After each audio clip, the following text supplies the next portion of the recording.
तो थोपा हुआ कोई भी करियर उनको ऑप्ट नहीं करना चाहिए। वैसे डिग्री भी आपको ताकत तब तक नहीं देगी जब तक वो नॉलेज आपने एक्चुअली ग्रैंड नहीं की है। इन 3-4 सालों को बहुत प्रोडक्टिव बनाए और उसके रिजल्ट दूरगामी होंगे, जीवन भर होंगे। पहला रूल ये है कि कोई भी टास्क आपके पास आ रहा है तो उसको तुरंत एक्सेप्ट करें। तो किसी स्टूडेंट के 60-70% मार्क्स रह गए, कम रह गए, तो वो कुछ बड़ा नहीं कर सकते। हमारे सामने बहुत सारे ऐसे उदाहरण मिलते हैं। सर, आपकी एजुकेशन जो है वो सरकारी स्कूल्स में रही? सरकारी स्कूल जी, प्राथमिक विद्यालय, उच्च माध्यमिक विद्यालय इनसे पढ़ा हूँ। राजकीय महाविद्यालय से और राजस्थान विश्वविद्यालय से मेरी एमए हुई है। जी। तो एक ये भी है कि कोर्स चयन के साथ इंस्टीट्यूशन चयन, सरकारी हो या प्राइवेट हो, ये भी एक बड़ी चीज है सर। हाँ, ये भी जरूरी है। और इसमें पहली जो शर्त है वो है कि देखने में कॉलेज में कि क्या वहाँ रेगुलर क्लासें चलती है। जी। केवल डिग्री लेने के लिए, नाम लिखाने के लिए, एग्जाम देने के लिए कोई फायदा नहीं है एजुकेशन का। एजुकेशन जब तक दिमाग में नहीं जाएगी तब तक वो काम नहीं करेगी।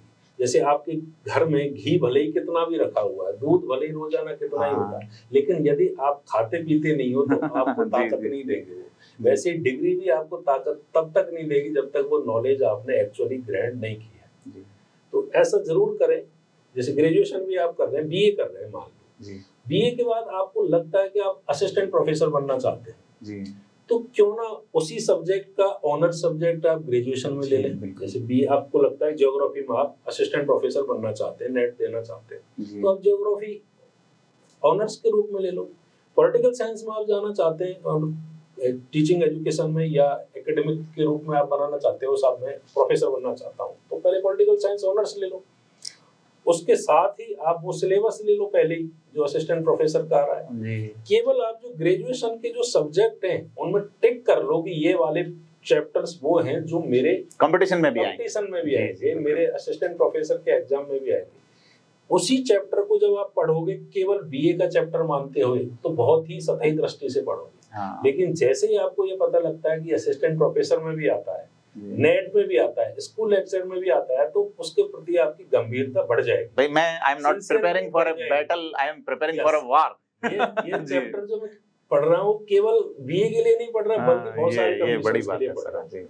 ऐसे यदि आपको लगता है कि आप सिविल सर्वेंट बनना चाहते हैं, देश के विकास में योगदान करना चाहते हैं, कि हम जानते हैं कि योग्य प्रशासक ही सशक्त भारत के निर्माण में अपनी भूमिका निभाते हैं, और ग्रेजुएशन के साथ अगर आप तैयारी करते हैं तो आप न केवल अपना अच्छा करियर बनाएंगे बल्कि देश के लिए भी एकदम फ्रेश युवा आईएएस अधिकारी मिलेंगे। भाई एक हमें 32 साल का अधिकारी आईएएस मिलता है, एक हमें 21 साल का 22 साल का आईएएस अधिकारी मिलता है, तो जो उसके लास्ट के जो 10 साल है ना, एज ए चीफ सेक्रेटरी या एसीएस, 20 साल के एक्सपीरियंस के बाद जो 10 साल एक्स्ट्रा उनको मिले, ये बात है, तो वो 10 साल देश के लिए बहुत ही कारगर होंगे। तो महत्वपूर्ण हमें एक्सपीरियंस्ड अच्छे अधिकारी उस समय मिलेंगे, यंग युवा मिलेंगे हमें, और उनका खुद की करियर बिल्ड हो जाएगा। तो जिनको सिविल सर्विसेज की तैयारी करनी है वो बीए के साथ कर सकते हैं, स्टार्ट कर सकते हैं। उसके 2 फायदे, एक तो वो लगातार बिजी रहेंगे, एंगेज रहेंगे, तो इधर उधर अकर्मण्यता नहीं आएगी, आलस्य नहीं आएगा उनको,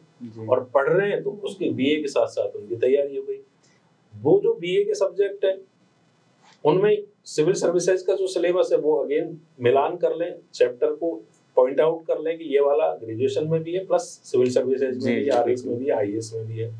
तो आप जब पढ़ोगे तो अगेन गंभीरता रहेगी, सिंसियरिटी रहेगी कि यार ये वाले सब्जेक्ट तो वहाँ भी है, वहाँ भी है, तो बहुत सारा पार्ट तो वहीं कंट्रोल हो जाएगा आपका।